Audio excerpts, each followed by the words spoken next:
Matt Schaff and Jared Smola of DraftSharks.com here to preview Week 18, help with some start-sit questions, try to address, this unique week of the season. We'll talk about some situations that could affect DFS lineups. We're not going to go too DFS specific, but that's a lot of the fantasy play that people are doing this week. Really, Jared, we're focusing on what makes Week 18 different from the other weeks and why nearly all fantasy leagues and contests wrap up before that final week of the NFL season. The biggest reason for that, of course, is the teams that rest starters, primarily playoff teams.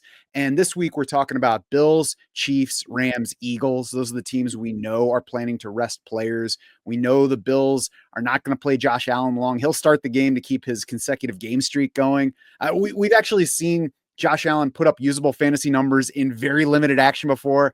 I would not plan to use him this week, Jared. Any Bills that you would feel confident or at least interested in using fantasy lineups? Confident, no. Interested, maybe. And even that would probably be DFS only. I mean, if you look at the implied totals of these teams we're talking about, I mean, the Chiefs are down at 14.75. That's the biggest motivation mismatch of the week because the Chiefs nothing to play for, the Broncos win and in, so Vegas not expecting many points from the Chiefs. The Rams are down at 16.25. The Texans, who we're going to talk about, are down at 17.75. That makes all their guys scary. The Bills are implied for 20 points, which says a lot about the Patriots defense, but Allen might play one snap literally and be done. I'd be surprised if he plays more than a series, so he's definitely off the board. I mean, the bill I would consider using, and this again would probably be only DFS, would be Ray Davis. I kind of think he's the best bet to lead in carries. I think, James Cook might not play at all. If he does, it's not going to be very much. Ty Johnson, for one, has become a pretty big part of that offense, so they might not want to use him too much in this game. And then even beyond that, he's still more of a pass catching back. I think, Davis is the one that would be my guess to lead this team in carries, but again, not a confident play because we don't know how much work he'll get, and then he's going to be running behind a backup offensive line for probably most of this game. Yeah, my initial reaction was James Cook doesn't play, but Ty Johnson's not that important and probably plays. But the first thing is we're guessing, so we probably won't know before the game starts. But the second thing is, as you just said, Ty Johnson has played more in recent weeks. Last week, when we saw the Bills pull starters at the end of that game, it was Ray Davis finishing things out. So if they play it that way where it's just total backups, I agree. Ray Davis could be in for a good bit of work this week, but we probably won't know before the game starts. So best off avoiding all Bills. They do still have enough talent among their backups against this, just bad Patriots team to score some fantasy points. The question is exactly who does it. And that's the question that we won't be able to answer probably before kickoff on Sunday. The Chiefs, another team that you want to like somebody, Carson Wentz is their backup quarterback. So a guy that's had some success in the NFL, has supported some fantasy scoring. The first name that comes to my mind is Noah Gray, wondering if he's going to have fantasy value, but he's kind of in the same boat as Ty Johnson, where I could see Noah Gray playing a decent amount, but I could also see the Chiefs saying, no, Noah Gray is a pretty central figure for us. We're not going to play him a whole lot. He's fourth on the team in targets for the season. Yeah, that's my lean, that Gray will kind of get starters treatment here and maybe not play at all or not play much. I think they have Peyton Hendershot is their third tight end, so I think he might be the one who leads in routes this week. And again, the Chiefs implied for 14.75 points. Only the Browns are lower this week. So it's, a combination of backups for the Chiefs offense, playing a good Broncos defense that has, everything to lose in this game. So for me, the Chiefs are the team I would just totally stay away from. Even the backfield, Pacheco's not going to play probably with his rib injury. I doubt Kareem Hunt plays. If he does, it won't be much. So Carson Steele will be my guess to leading carries, and maybe P. Ryan continues doing pass catching stuff. But even that's a situation I would just stay away from. Yeah, I agree. The Rams might be the most interesting of these teams because Blake Corum, we not only know that he's going to play, we've also had Sean McVay say that he's excited to see Blake Corum get a lot of work this week. You will find Blake Corum inside RB2 territory in our Week 18 rankings. What kind of O-line does he run behind, though? What kind of offensive performance do we get in general against a Seattle team that looks like it's ready to play this game for real? So those questions are there, but I'm a little bit intrigued by Blake Corum for Week 18. Yeah, me too. I mean, I like him better than Ray Davis. I like him better again than any of these Chiefs running backs. McVay did say, he's excited to see what Corum does with a big workload. McVay also said he's excited to get a look at Cody Schrader, so he might mix in. The Rams rested starters in Week 18 last year, and they pretty much split backfield. I want to say it was Ronnie Rivers and Zach Evans. Sounds right, but it was almost a 50-50 split in terms of snaps. Now, again, I think, Corum is a better player than Rivers or Evans. He is probably a bigger part of the Rams' future. So I could see McVay giving Corum like a Kyron Williams level workload, right? Where he plays, 80% of the snaps and gets 20 touches. That's definitely on the table. Again, like you've been saying, probably a backup offensive line for the Rams. They're only implied for 16.25 points. So that's the downside. But like Corum is a talented runner who, again, could get a bunch of work here. So I think he's in play as an RB2. If you're, searching for that in season long, then I think Corum's definitely intriguing option for DFS tournaments. I'd say I'd probably stay away from him in cash games. I think we get a run-leaning offensive plan from the Rams in this one too. I think we get lots of carries from whomever it is. I think Blake Corum is probably going to strongly lead this backfield because I believe that Sean McVay would like to get a good look at him. I would have to think that there is some motivation to give Blake Corum some work, both to see him and to just like give the guy an opportunity after sitting behind Kyron Williams basically for this season. Similar to what I said for Carson Wentz, Jimmy Garoppolo is pretty good as far as a backup quarterback goes. That could add upside to the passing game. Just tough to know who we would bet on among these wide receivers. I think Tutu Atwell might be the best bet there just because he has the big playability. The question, of course, is who gets enough targets, and that's something we won't know until game time. Yeah, exactly. I mean, not expecting Puka Nacua or Cooper Kupp to play at all in this game. So you're looking at Demarcus Robinson, Tutu Atwell, Tyler Johnson. Like, I'm with you. I think Tutu is one I would take a shot on, but that would only be as a flyer in DFS tournaments. The Eagles, another team, we know we're going to sit people. Maybe it's Will Shipley leading the backfield. He is dealing with a concussion, but he was a full practice participant Thursday, so he should be good to go. I think he's kind of interesting for DFS purposes. I also noticed, Jared, that DraftKings already boosted his salary up to $4,600, which is obviously still cheap for a lead back. If we know he's going to be the lead and featured back, he's also going to be in an offense that probably has Tanner McKee starting at quarterback. Who knows exactly on the offensive line? So I can't say that I'm too interested in Will Shipley this week. I would try to avoid him in season long, just, with this Eagles offense, probably unlikely to do a whole lot. We don't know exactly how much work Will Shipley's going to get. I do think Shipley's in play on DraftKings, though, at that price tag. This is a guy who was a dual threat back at Clemson. He can catch passes, which I think is key. Like, tough to expect big rushing totals just with the state of the Eagles offense this week. But I could see Shipley catching, 4 or 5 balls, which, that alone would kind of make him a nice play at that DraftKings salary. A couple other teams that we need to wonder about resting starters.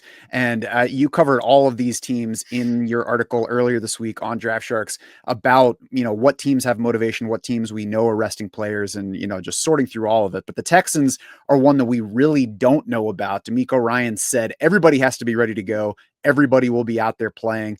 That to me does not sound like a coach that's ready to play his team as normal, but he also talked about how poorly his team played against Baltimore last week.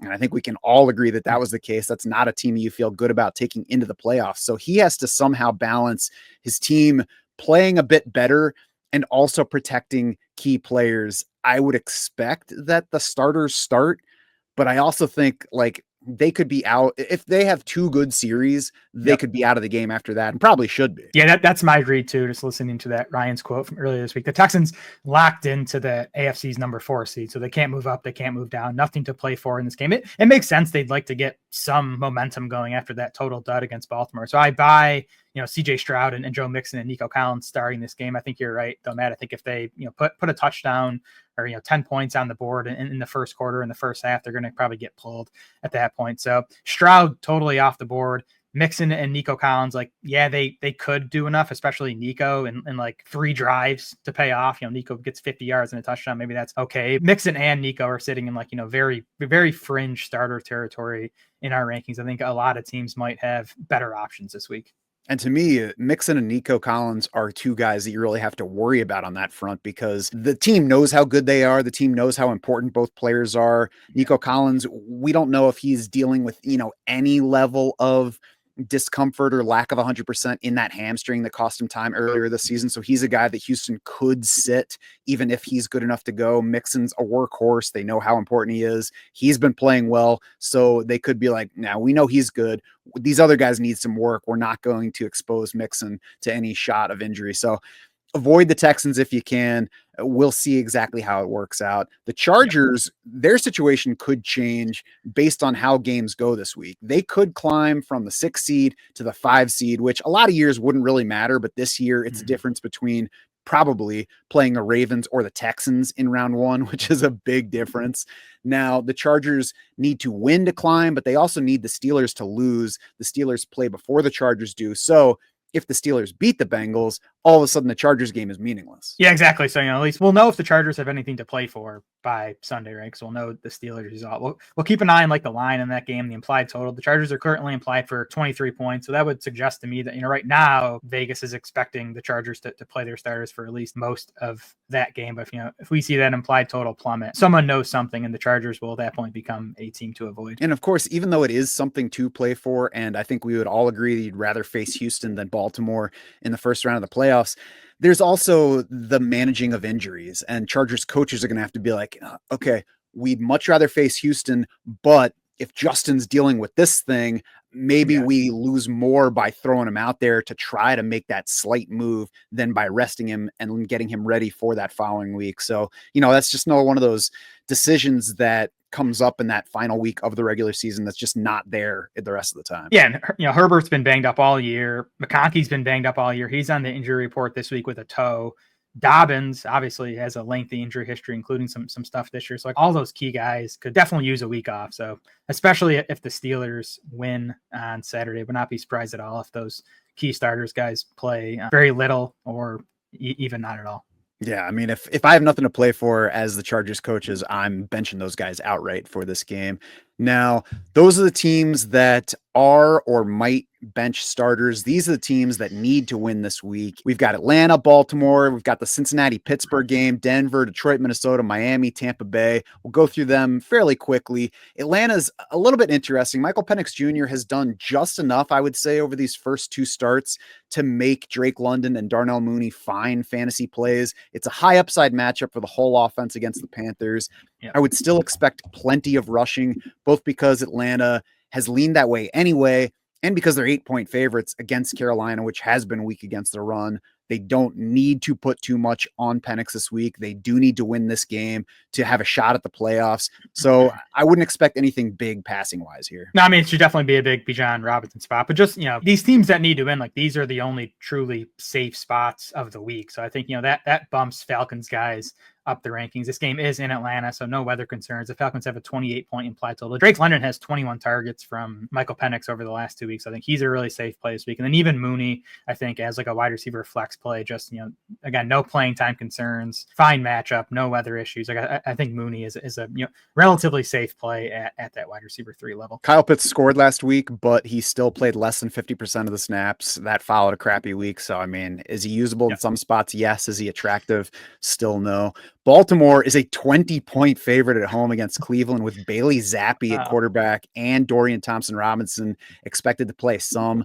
I expect that to be an ugly game. I expect it to be an easy Baltimore win. I would not be surprised if we get our 5th game this season of Lamar Jackson throwing fewer than 20 passes. Yeah, definitely possible. Although, even in that case, I think Zay Flowers and Mark Andrews are fine plays just because the Ravens have a 30-point implied total. There's going to be a lot of touchdowns to go around. No Justice Hill for the Ravens, so Derrick Henry starting him anyways, but that can only help his passing game usage. Start any Ravens because they're going to put up a ton of points. Yeah, don't get too cute with your week 18 decisions if your league is still playing. If you've got a good player in that game, just go ahead and play him. Hope he gets one of the touchdowns before the thing gets totally out of hand. Cincinnati-Pittsburgh was a points bonanza the last time they played. 82 points, went into overtime. Bengals need this one to have a shot at the playoffs. The Steelers can land as high as 3rd in the playoff seeding if Baltimore loses. Probably not going to happen, but that would still leave them fighting for 5th or 6th. Yeah.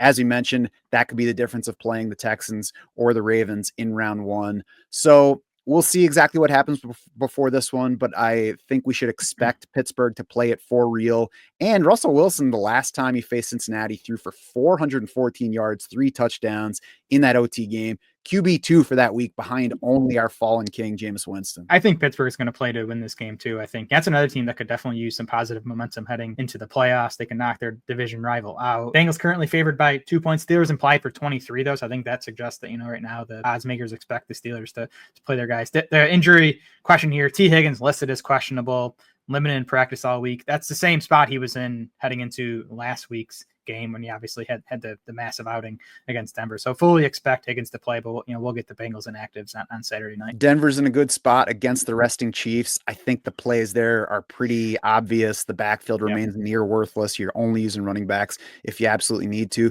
That Detroit-Minnesota game, of course, both teams need this one because they're playing for the division and the number one seed and the first round bye. 56.5 point game total as of right now. That's 8.5 points ahead of any other game, with Steelers Bengals next on that list. So, I mean, if you have anybody on either side that you're really considering, you go ahead and play him. Yeah, not many like fringy plays from this game, but I mean, you're starting all your usuals. Aaron Jones looks like he's going to play. He's put in 2 limited practices this week. So yeah, that's obviously the best spot of the week. Miami needs to win and get help to get the 7th seed. We don't yet know if Tua Tagovailoa is going to return from his hip injury. He's reportedly being, quote, aggressive in his rehab from that injury, according to his OC. Still limited in practice the past 2 days. Team is also preparing Tyler Huntley to start this game. We got no Tua last week, 280 total yards against the Browns, and no Tua has specifically been a killer for Devon Achan's production. So we'll watch that situation. It has. At least Huntley played well last week, right? I mean, he completed 85% of his passes, 8.7 yards per attempt. Also, of course, had the 52 rushing yards and a score. I think what was surprising to me is that the Dolphins stayed pass heavy last week with Tyler Huntley, which wasn't the case when Huntley played those 3 games earlier this season. But last week, the Dolphins were plus 11% pass rate over expected, which is kind of the range they had been in with Tua. That was against the Browns, who are, in the top half of the league in pass rate over expected against. The Jets, who the Dolphins get this week, are 29th in pass rate over expected against. Teams have been leaning again on their run against them. So I would not be surprised if we, see a shift back towards a run heavier game plan from Miami here. I do still think, Devon Achan, Tyreek Hill, Jonnu Smith, they're still fine plays this week just because we know Miami's motivated. I think, again, Huntley played well enough last week that you're keeping them in fantasy lineups, but obviously Huntley's still a pretty significant downgrade from Tua. Yeah, so we'll watch that situation. Bucks will be playing to win. If they win the division, of course. They're fighting with the Falcons, who are probably going to beat the Panthers. We already covered. So the Bucks will be playing to win this game. They should win this game. They're heavy favorites over the Saints. They carry the 3rd highest implied team total, according to the Vegas numbers for the week. So you should happily play any Buck in this game. Sure. Yeah, Mike Evans needs 5 catches and 85 yards for a $3 million bonus. I think Baker's going to do first quarter he can to get him there. Yeah. His prop is like over 85 yards just because the Bucks kind of know it's almost a lot. Yeah, that one's going to be an ugly game if you're a Saints fan. It's going to be a beautiful game, probably, if you're a Bucks fan, and we'll get plenty of fantasy points, I think, from the top guys in that one. Some key injuries. Brock Purdy's dealing with a right elbow contusion. No long-term concern. There was a little bit of a murmur on that, but Kyle Shanahan's downplayed any long-term concern for that elbow. We will probably not get Brock Purdy in the game this week, though, which means Josh Dobbs starting for the 49ers. You probably remember him from last season when he started 8 games, splitting time between the Cardinals and the Vikings. He had 6 top 12 weekly fantasy finishes between those 2 teams last year, including a pair of top 5 weeks. I wouldn't go starting Josh Dobbs over like a regular starter at quarterback in my season-long league. But I think Josh Dobbs is very interesting as a DFS quarterback this week. Very interesting in DFS. He's minimum price on DraftKings. So, he's in my cash game article. He's probably going to be popular in tournaments, but I think still worth a look because he has the rushing ability. He averaged 33 rushing yards and half a rushing touchdown per game across those 12 full games last season. And 8 of those games were with Arizona. 4 were with Minnesota, which is a pretty good spot. But I think his spot in San Francisco is, definitely better than it was in Arizona last year as far as weapons and scheme go. So definitely interesting in DFS. I think in season long, yeah, like you said, man, definitely not benching any regular starter for him. I think even as far as streamers go, I prefer Russell Wilson. I probably prefer Joe Flacco against the Jags, assuming Anthony Richardson's out. So I think you can probably do better in 1 quarterback season long leagues, but 2 quarterback super flex leagues and DFS, I think Dobbs with the weapons scheme and the rushing ability is definitely intriguing upside play, at least. Yeah, the ceiling is high, and the fact that his value is driven so much by rushing means you can stack him or not stack him, which makes him even more interesting. But I agree he's probably going to be popular. So keep that in mind as you're making decisions. James Conner, not going to play for the Cardinals, who are also without Trey Benson in the backfield. That leaves Michael Carter as the lead back. And Jared, Michael Carter is probably higher in our week 18 rankings than anybody would expect, don't you think? He is. Yeah, no, it's just kind of classic week 18 stuff. I just think Carter's going to get a lot of work. The Cardinals don't seem interested in giving DJ Dallas much of an offensive role just over the last 2 weeks. And of course, Connor's played the last 2 weeks, but he's left both of those games early. Michael Carter, 18 carries and 7 targets. DJ Dallas has 0 carries and 2 targets. So I think Dallas will work in a bit more than that, but I think Carter probably gets like 20 plus opportunities in this game. He is a capable pass catcher. He's a capable player, right? Like this isn't some like scrub who's just going to get a big workload. Like this is a guy who had a nice college profile, flashed at times with the Jets. And then this 49ers run defense has been bad lately. Over the last 3 games, they've allowed 437 rushing yards to running backs on 5.0 yards per carry. So I think, you can bet on some decent efficiency for Michael Carter too in this spot. And it's been an efficient running game. Obviously a lot of that, most of that has been James Conner, but it's been a good situation in which to run. We should get plenty of touches for Michael Carter this week. Very interesting guy. Certainly the chance that he lets you down versus where he's projected, but I mean, that's week 18. We got to take chances somewhere. Anthony Richardson is a risk this week. We don't know if he's going to be in the lineup for the Colts. Dealing with back spasms, they kept him out last week. He was apparently having trouble walking last week. His back issue was so bad. And this back issue dates back to 8th grade. He said it might be chronic, doesn't think he'll need surgery. An MRI, though, recently revealed a disc issue. I'm sure that we're going to hear more about this back stuff in the offseason. This is like a longer term dynasty concern for Richardson too. Like, back issues for a guy whose fantasy value is going to rely a lot on his mobility and his rushing ability. So it's definitely concerning, something to keep an eye on and consider as you're kind of, valuing Richardson in dynasty. But Flacco's in a great spot this week against the Jags. They're still dead last in adjusted points allowed to quarterbacks. That's an indoors game in Indianapolis, so no weather concerns. The Colts have a 24-point implied total. So I think Flacco, is a viable quarterback 1 spot starter. If you have, been relying on Jalen Hurts or Josh Allen all season, I think you can consider Flacco this week. And I think he's definitely in play in DFS as well. Yeah, Flacco's started 5 games this year. He's had top 18 fantasy finishes in 4 of them. The other one was a game at Minnesota where he was terrible. QB 13 last week, high of QB 4 this season, home for the Jaguars this week. I think there's top 5 fantasy ceiling. I'm not saying I would start him as like my QB 5, comparing him to everybody else on the list, but I wouldn't be surprised if he finishes up there. And of course, if Flacco's in there, it makes Michael Pittman and Josh Downs. I know Downs disappointed last week, but I think, he's still in play as at least a wide receiver 3. Yeah, certainly still plenty of room to disappoint, but they're undeniably better outlooks with Joe Flacco in there than they are with Anthony Richardson and his 13 pass attempts. Saints trio of injury guys we have to watch. Derek Carr, probably not going to play, has not practiced this week, still dealing with the hand issue. Alvin Kamara also missed practice Wednesday and Thursday. He has said that he wants to play this week. Doesn't seem like he's been cleared yet. Tough to imagine him going from no practice Wednesday and Thursday to playing over the weekend, but we'll see.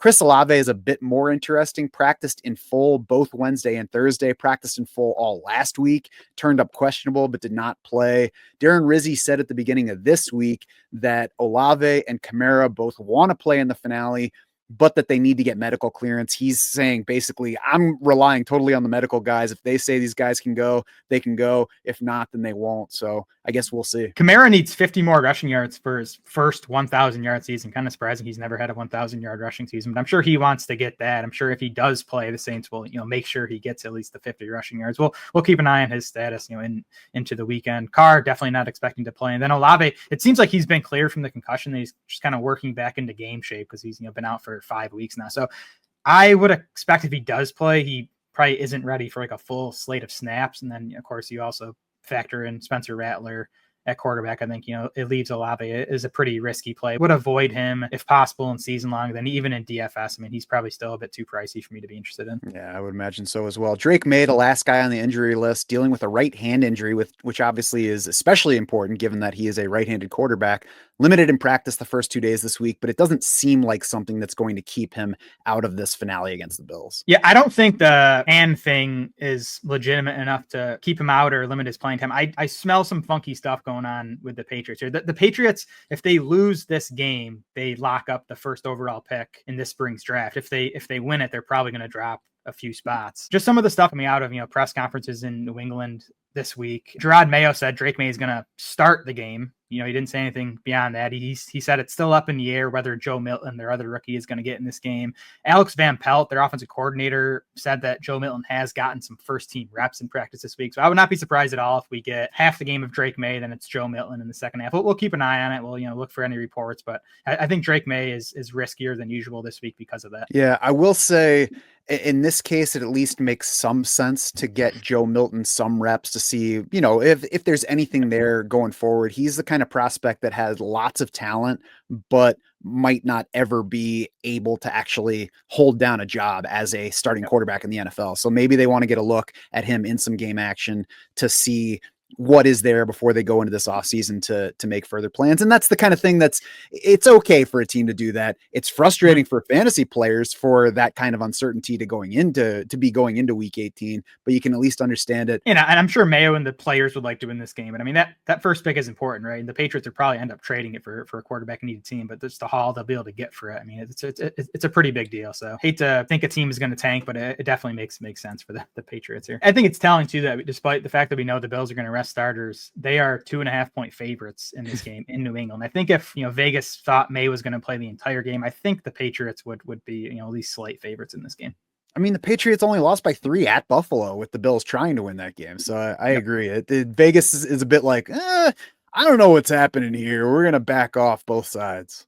Mm-hmm. For sure. So we talked about all the guys that might be out this week. Any surprise targets for anybody looking for players beyond guys we've already touched on? I got a couple more running backs to consider. The first is Miles Sanders, and doesn't feel comfortable. I don't think he's a good player. I think this Panthers offense probably doesn't do a ton in this spot. But Sanders coming back from his injury, he probably leads this backfield in touches. It's either it's Raheem Blackshear and Mike Boone behind him at this point. I just don't know how much work he's going to get coming off a 6-week layoff. So Sanders kind of like a desperation play in season long. Probably will be avoiding him in DFS. The other one for me, and I know we talked about the Broncos backfield, and it's been disappointing all year, but Jaleel McLaughlin has kind of emerged lately as the clear lead runner here. He had 14 carries back in week 13. Then he hurt his quad in week 15, but he was leading the team with 7 carries up into that point. And then he returned last week and led the team with 10 carries for 69 rushing yards. He's at 4.7 yards per carry on the season now, including 5.7 over the last 4 games. So he's been the team's best runner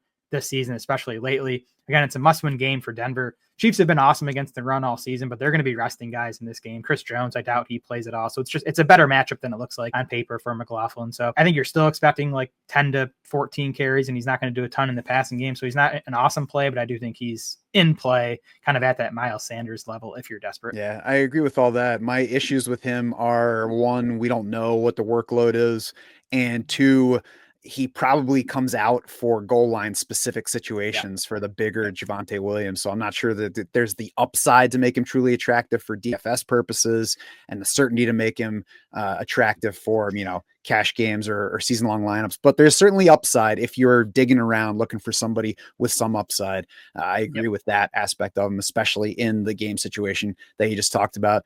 Miles Sanders, I wouldn't be surprised if he clearly leads that backfield. I think he's a little bit interesting. The matchup, of course, favors passing.